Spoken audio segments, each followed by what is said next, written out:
Hi guys, welcome to our channel mister Sisindri. Bigg Boss Telugu season 8 చాలా ఆసక్తికరంగా ముందుకు సాగుతుంది అని చెప్పాలి. ఇక ఈ వారం బిగ్ బాస్ హౌస్లో ఫ్యామిలీ వీక్ జరుగుతుంది. ఇందులో భాగంగా ఇప్పటికే బిగ్ బాస్ హౌస్లోకి నబిల్ మదర్ ఎంట్రీ ఇచ్చి కాసేపు మాట్లాడి అందరితో చాలా జాలీగా ఎంజాయ్ చేసి బిగ్ బాస్ హౌస్ నుంచి వెళ్ళడం అయితే జరిగింది. ఆ తర్వాత రోహిణి మదర్ బిగ్ బాస్ హౌస్లోకి ఎంట్రీ అయితే ఇచ్చారు. రోహిణికి వాళ్ళ అమ్మగారికి చాలా మంచి సన్నిహిత సంబంధం ఉంది అని చెప్పవచ్చు. వాళ్ళ అమ్మని చూస్తే రోహిణి చిన్నపిల్లలా మారుతుంది. కామెడీ చేసి అందరినీ నవ్వించే రోహిణి వాళ్ళ అమ్మని చూడగానే బిగ్ బాస్ హౌస్లో ఎమోషనల్ అయ్యి కన్నీళ్లు పెట్టుకుంది. దీంతో రోహిణిని ఓదార్చిన వాళ్ళ అమ్మ ఆ తర్వాత మిగిలిన వారందరితో కూడా చాలా హ్యాపీగా మాట్లాడింది. ముఖ్యంగా టేస్టీ తేజతో అయితే మాట్లాడింది. నీకు మీ అమ్మ రాకపోయినా నేను వచ్చాను తేజ, నువ్వు అనుకున్న లక్ష్యం నెరవేరాలి. మీ అమ్మ బిగ్ బాస్ హౌస్లోకి వచ్చిందా రాలేదా అన్నది కాదు, నువ్వు అనుకున్న లక్ష్యాన్ని చేరావా లేదా అన్నదే ముఖ్యం. ఖచ్చితంగా ఏదో ఒక రోజు మీ అమ్మగారు బిగ్ బాస్ హౌస్లోకి వస్తారు, ఆ లక్ష్యం నెరవేరుతుంది అంటూ తేజను ఓదార్చే ప్రయత్నం అయితే చేసింది. ఇక ఆ తర్వాత రోహిణితో కాసేపు వాళ్ళమ్మ సీక్రెట్గా అయితే మాట్లాడడం జరిగింది. రోహిణి, నువ్వు గేమ్ అయితే బాగా ఆడుతున్నావు, కామెడీ కూడా బాగా చేస్తున్నావు.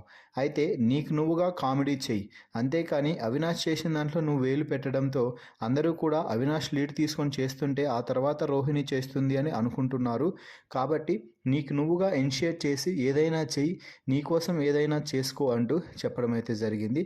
ఆ తర్వాత నువ్వు ఏడ్చడం కూడా అంతగా నచ్చడం లేదు నాకు, నువ్వు ప్రతిదానికి కన్నీళ్లు పెట్టుకుంటున్నావు, ఎమోషనల్ అవ్వద్దు, ఏమైనా కానీ కేవలం మనసు రాయి చేసుకొని ఈ కొద్ది రోజులు ఈ హౌస్లో గడుపు, నీకేదనిపిస్తే అది చెయ్యి, అనుకున్న లక్ష్యం తీరుతావు, ఖచ్చితంగా ఆ కోరిక తీర్చుకుని బిగ్ బాస్ హౌస్ నుంచి బయటకు వస్తావు అంటూ చెప్పింది. ఇక ఆ తర్వాత రోహిణి మదర్ నిఖిల్ అలాగే అవినాష్ గౌతమ్ గురించి రోహిణికి పలు హింట్స్ అయితే ఇచ్చింది. నిఖిల్ గేమ్ సూపర్గా ఆడుతున్నాడు, నిఖిల్ గురించి నేను నీకు చెప్పాల్సిన పని లేదు, ఎందుకు అంటే నువ్వు ఎలాగూ చూసే వచ్చావు కదా, మరి నిఖిల్ని మాత్రం నువ్వు టార్గెట్ చేసేటప్పుడు సరైన పాయింట్స్తో టార్గెట్ చేయి, అంతే తప్ప పాయింట్లెస్గా నిఖిల్ని టార్గెట్ చేయొద్దు. మిగిలిన గ్రూప్ గేమ్ గురించి అయితే నువ్వు ఖచ్చితంగా మాట్లాడి వాళ్ళ గ్రూప్ గేమ్ని ఎలివేట్ అయ్యేలా చెయ్యి, అప్పుడే నీకు మంచి ఎలివేషన్ దొరుకుతుంది అంటూ చెప్పింది.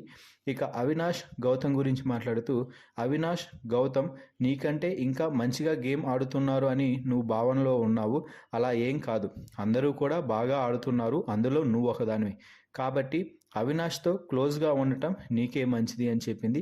అలాగే గౌతమ్ కూడా మంచిగా గేమ్ ఆడుతున్నాడు, సోలో బాయ్ అనే ట్యాగ్ ఉంది కదా, గౌతమ్లా నువ్వు కూడా ఫైర్ అయ్యి కేవలం ఒంటరిగా మాత్రమే గేమ్ ఆడు, ఎవరి మీద ఆధారపడకు, నువ్వు నీ ఆట గురించి మాత్రమే ఆలోచించి అడుగులు ముందుకు వెయ్యి, అలాగే ఎమోషనల్ అవ్వకు అంటూ రోహిణి వాళ్ళ మదర్ అయితే చెప్పడం జరిగింది.